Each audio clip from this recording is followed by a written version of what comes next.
ኤዲፐስና ጥበብ።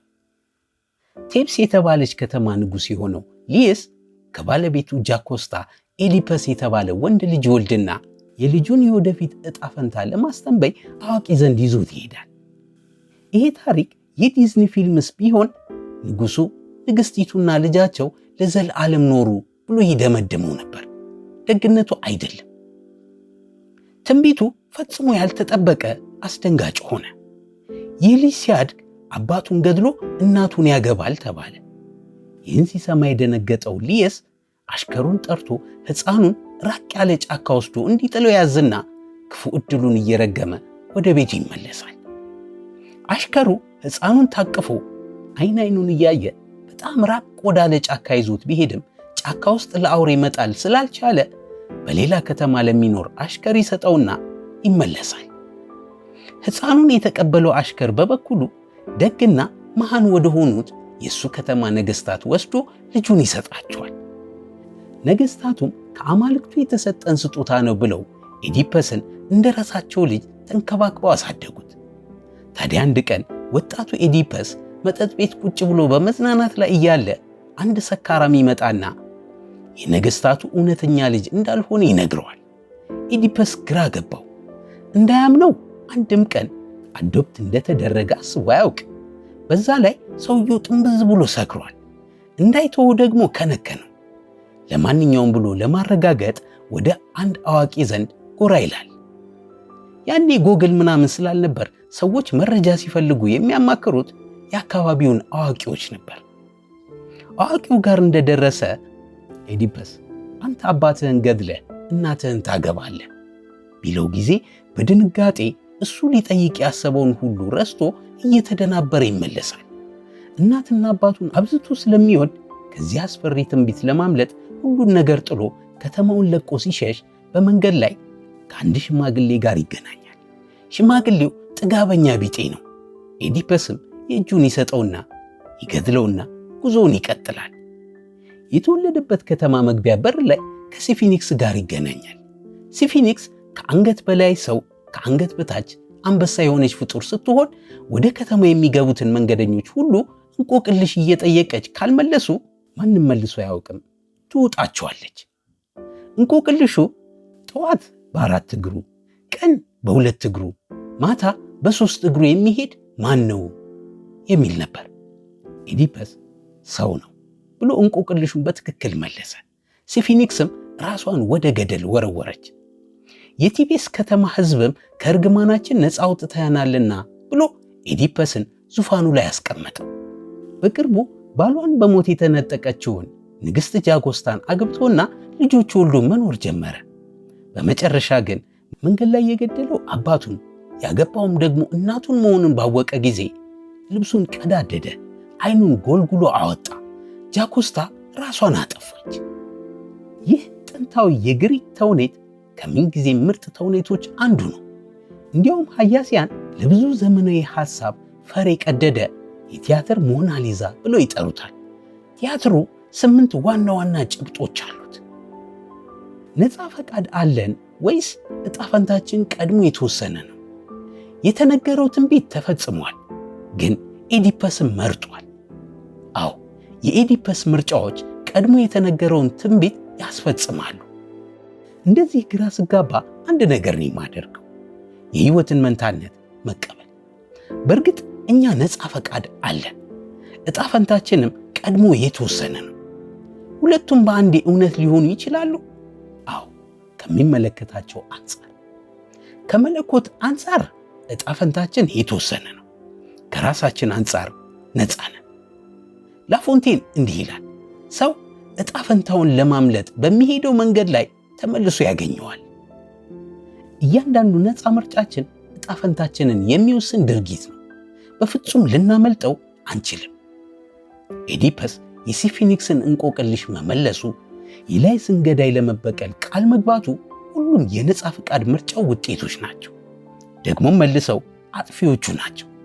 ኤዲፐስ በአንዴ ጀግናም የመጫወቻ ጠጠርም የሆነ አሳዛኝ ገጸ ባህሪ ነው። አሳዛኝ ገጸ ባህሪንን ልበል እንጂ ኤዲፐስ ሁላችንም ነን። የተውኔቱ አስደናቂ ነገር ተመልካቹ ከኤዲፐስ ከራሱ በፊት ስለ ኤዲፐስ ማንነት ቀድሞ ስለሚያውቅ ልብ አንጠልጣይነቱን ይጨምረዋል። የሚቀጥለው ርዕሳችን ዕውቀትና ድንቁርና ነው። ኤዲፐስ የአባቱን ገዳይ ለማወቅ ሲተጋ ነበር። እኛም ሁላችንም የመኖርን ትርጉም ለማወቅ እንለፋለን። ኤዲፐስ እውነቱን ሲደርስበት እውነቱ አጥፊ ሆነ። የሰው ልጅም አብርሆትን የመፈለግ ጥረት ውጤቱ መጨረሻው ጥፋቱ ሊሆን ይችላል። እዚህ ጋር ዕውቀትና ድንቁርናን በተመለከተ አስገራሚ ነገር አለ። ዕውሩ ነቢይ እውነታውን ሲረዳ፣ አይናማው ኤዲፐስ ማንነቱን አያውቅም ነበር። ኤዲፐስ ፍጹም የሆነውን እውነት ማየት የቻለው አይኖቹን ጎልጉሎ ሲያወጣ ነው።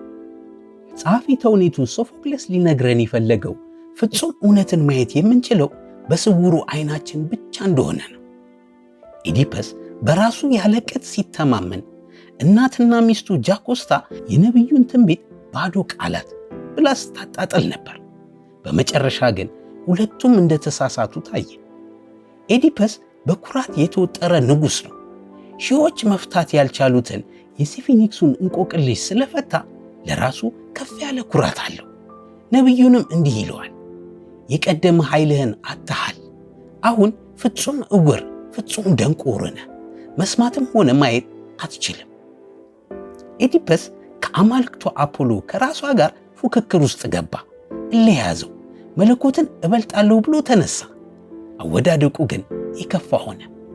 አይኖቹን ጎልጉሎ የሚያወጣው እውነትን ለማየት ካልጠቀመኝ ምን ያደርጉልኛል ብሎ ነው። ቴፕሲን ከሲፊኒክስ አውሬ ያዳናት ኤዲፐስ አሁን ደግሞ ከተማዋ ሰላሟን እንድታገኝ እንድትነጻ እየተመራ ከከተማ መውጣት ነበረበት። ማንነትና ራስን ማግኘት። ኤዲፐስ ከኮርቲኒል ወደ ቴፕስ የሚያደርገው ጉዞ በውስጡ ለሚያካሂደው ስነልቦናዊ ፍለጋ ተምሳሌት ነው። የኤዲፐስ ሕይወት አያው ነው። ኤዲፐስ ቴፕስን ያዳነ ጀግና ነው። አሁንም ኤዲፐስ ቴፕስን ያቆሸሸ ጉድፍ ነው።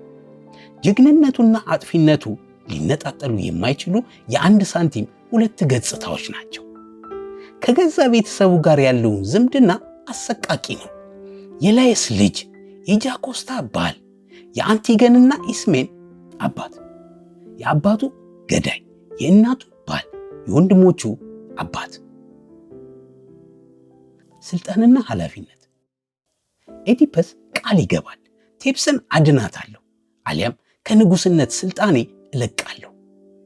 ዕጣ ፈንታው ቢሆንም ለፈጸመው ግፍ ኃላፊነቱን ይወስዳል። እንደ ቅጣትም ሁለቱም አይኖቹን ጎልጉሎ ያወጣል። ማንም ሟች ወደማያየኝ ልሂድ ብሎ ቴፕስን ለቆ መውጣቱ ደግሞ የነፃ ፈቃድ አሊያም ዕጣ ፈንታ ክርክሩን ያባብሰዋል። የጠፈሩ ሥርዓት፣ የምድሩ ውዥንብር ቴፕስ በወረርሽኝ መመታቷ አንዳች አይነት ውዥንብር መፈጠሩን ያሳያል። ይህ ውዥንብርም የሚያበቃው ኤዲፐስ ከተማዋን ለቆ ሲወጣ ብቻ ነው። ግሪኮች በመለኮታዊ በቀል ያምናሉ። የሆነውን የተረዱትም በዚያ መንገድ ነው። ኤዲፐስ የላየስን ገዳይ እቀጣለሁ ብሎ ተነስቶ በመጨረሻ ወንጀለኛው ራሱ ሆኖ መገኘቱ የሰዎች ፍርድ ፍርደ ገምድል መሆኑን፣ የመለኮት ፈቃድ ግን ፍጹም መሆኑን ያሳያል። ስቃይና ተዝናኖት። ለኤዲፐስ ታዝንለታለህ። ክቡር ሰው ነበር። ነገር ግን ከሱ ቁጥጥር ውጭ የሆኑ ኃይሎች ተባብረው አጠፉት። የአማልክቱ መጫወቻ ጠጠር ነን እንዴ? ኤዲፐስ በመጨረሻ በተስፋ መቁረጥ ተውጦ እንዲህ ይላል፣ ከእንዲህ ያለ ሕይወት በኋላ ማን ደስተኛ ይሆናል? የሰው ደስታ ጊዜያዊ፣ መከራው ደግሞ ልናስቀረው የማንችለው ነው። ኤዲፐስ ከግሪክ ጥንታዊ ሃይማኖት አንጻር እንዴት ይታያል? የአፖሎ ፈቃድ ፈጽሞ ሊጣስ እንደማይችልና የሰው ልጅ ትዕቢት ወደ ውድቀት እንደሚያመራ እንገነዘባለን። ዕጣ ፈንታው ቀድሞ የተወሰነ ቢሆንም ኤዲፐስ እውነቱን በመጋፈጡ አሳዛኝ ጀግና ያደርገዋል። ሰዎች ተሸንፈውም እንኳን ጠንካራ መሆን እንደሚችሉ አብነት ነው። የተውኔቱ ጸሐፊ ሶፎክለስ ይባላል። ከጥንታዊ ግሪክ 4 ታላላቅ ጸሐፊ ተውኔቶች አንዱ ነው። የቀሩት 3ቱ ኤስኪለስ፣ ዩሪፒደስና አሪስቶፋንስ ናቸው። ሶፎክለስን የምታደንቀው እንደዚህ አይነት ውብ ታሪክ ስለጻፈ ብቻ አይደለም፣ የሚያነሳቸውን ግዙፍ ፍልስፍናዊ ጥያቄዎች ለመመለስ ባለመሞከሩም ጭምር ነው። አያችሁ፣ ፍልስፍና ትክክለኛውን መልስ ስለማግኘት አይደለም፣ ትክክለኛውን ጥያቄ ስለመጠየቅ እንጂ። ትክክለኛው ጥያቄ ከተጠየቀ እንደ ራሱ ብስለት፣ ልምድ፣ ዕውቀት ለራሱ ይመልሰዋል። ባይመልሰውም ችግር የለም፣ ከተጠየቀ በቂ ነው። የኢዲፐስ ትራጀዲ የሚመነጨው በአንዴ ሁለት የሚጣረሱ ሚናዎችን ሲጫወት ነው። የዕጣ ፈንታ ሰለባ እንዲሁም የውድቀቱ መንስኤ ራሱ ሆነ። ተውኔቱ በመጨረሻ ሁላችንንም የሚጠይቀን ጥያቄ አለ። የራሳችን ሕይወት ተማሪዎች ነን ወይስ በመለኮታዊ ተውኔት ውስጥ እየተሳተፍን ያለን ተዋናዮች?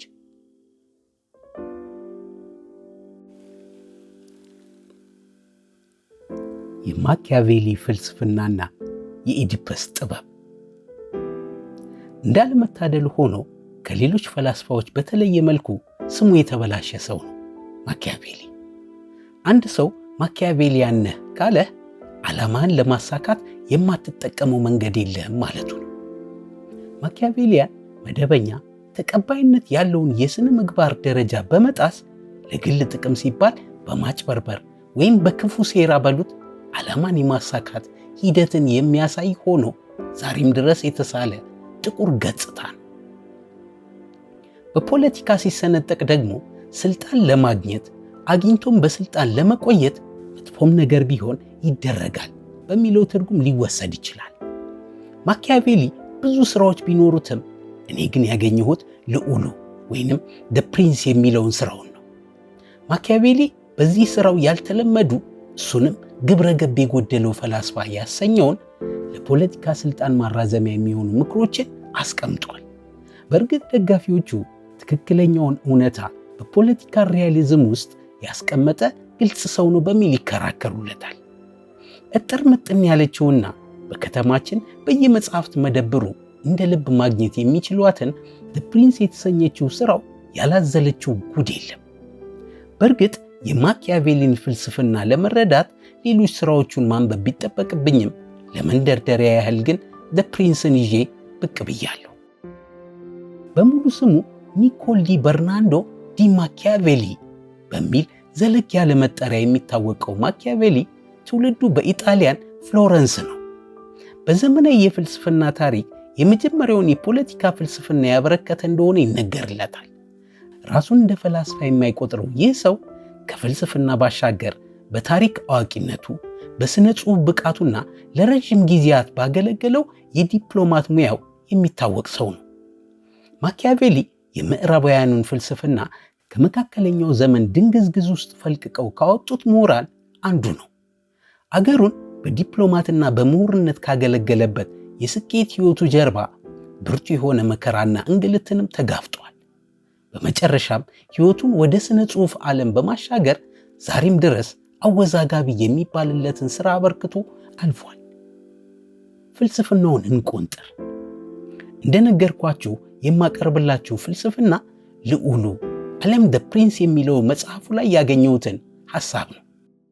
በዚህ ሥራው ማኪያቬሊ ብዙዎች ሥልጣንን በጥሩ ሥነ ምግባር አግኝቶ ከመጠቀም አንጻር የሚያዩበትን ሂደት ገልብጦ አስቀምጦታል። እንደ ማኪያቬሊ እምነት ሥልጣንን ሕጋዊና ሕገወጥ በሚል ለመመዘን የሚያስችል የሞራል ደረጃ የለም። ለማኪያቬሊ ኃይል የበለጠ የማዘዝ መብት አለው። ዋናው ጉዳይ በየትኛውም መንገድ ሥልጣንን መያዝና ማስቀጠል ነው። ደግነትና ሥልጣን አንድ ላይ አይሄዱ። የሥልጣን ሕጋዊነት የሚወሰነው በሥልጣኑ ላይ ለመቆየት የሚያስችል ኃይል ባለቤት በመሆን እንጂ ደግ ሰው በመሆን አይደለም። ማኪያቬሊ እንደሚለው ጥሩ ሕግና ጥሩ ወታደር ለሰላማዊ ሥልጣን መኖር አስፈላጊ ናቸው። ይሁን እንጂ መብትን መጣስ በራሱ ሕጋዊነትን ስለሚፈጥር ጥሩ ሕግን በጥሩ ወታደር መተካት ግድ ይላል። ማኪያቬሊ እንደሚለው ጥሩ ሕግ ያለ ጥሩ ወታደር አይመጣም። የጥሩ ወታደር መኖር ጥሩ ሕግን ይፈጥራል። ኃይልን አስፈላጊ በሆነ ጊዜ አለመጠቀም ጥሩ ነው የሚባለውንም ሕግ የሚጎዳ ነው። ማኪያቬሊ እንደሚለው ጠንካራ መሪ ምንጊዜም ቢሆን ለቃሉ ተገዢ አይደለም። ቃልህን ለመጠበቅ ስትል አደጋ ውስጥ ራስህን ካስገባህ ለማኪያቬሊ ሞኝ ሰው ነህ። ሰዎች ቃልህን ትጠብቅላቸው ዘንድ ይፈልጋሉ። ነገር ግን እነሱ ራሳቸው በቃላቸው የማይገኙ ወላዋዮች ናቸው። በመሆኑም ብልህ መሪ ለሚያደርገው ድርጊት ሁሉ የተለያየ ቀለማትን መስጠት አለበት። በዚህም አስፈላጊ ሲሆን መዋሸት፣ ግፋ ሲልም ማታለል ያስፈልጋል። ጥሩ ነው ብለህ ያመንከው ሰው አንድ ቀን ካንተ መጥፎነት በላይ ከፍቶ ሊጎዳህ ይችላል። ስለዚህ እንደ ማኪያቬሊ እምነት አንድ መሪ መቼና ለምን መጥፎ ባህሪን መጠቀም እንዳለበት በዙሪያው ካሉ ስብስቦች ይበልጥ ቀድሞ ማሰብና መተግበር መቻል አለበት። ማኪያቬሊ ዓለም በጥሩና መልካም ስነ ምግባር ብትመራ ደስ ይለው ነበር።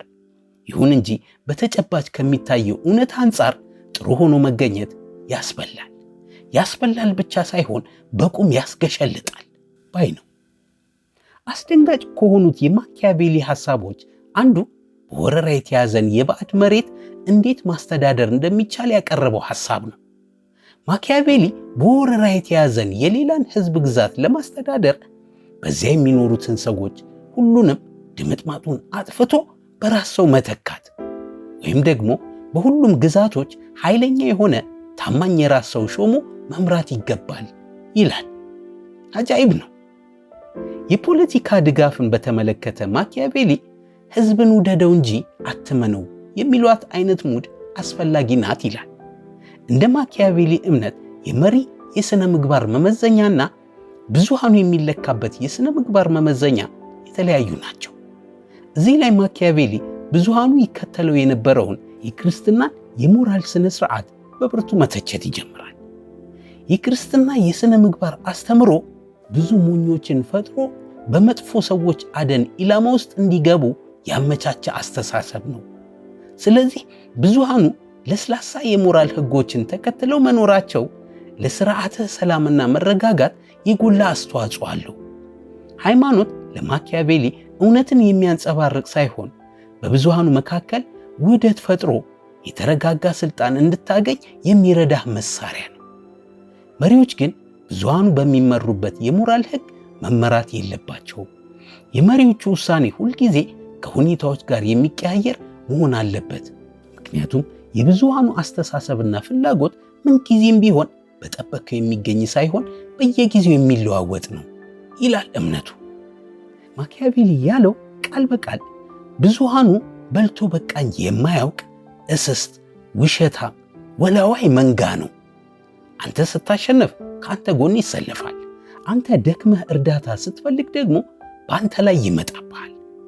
በመሆኑም ጥሩ መሆን ያለብህ ብዙሃኑ ስለሚከተለው ሳይሆን ለአንተ የሚጠቅም ከሆነ ብቻ ነው።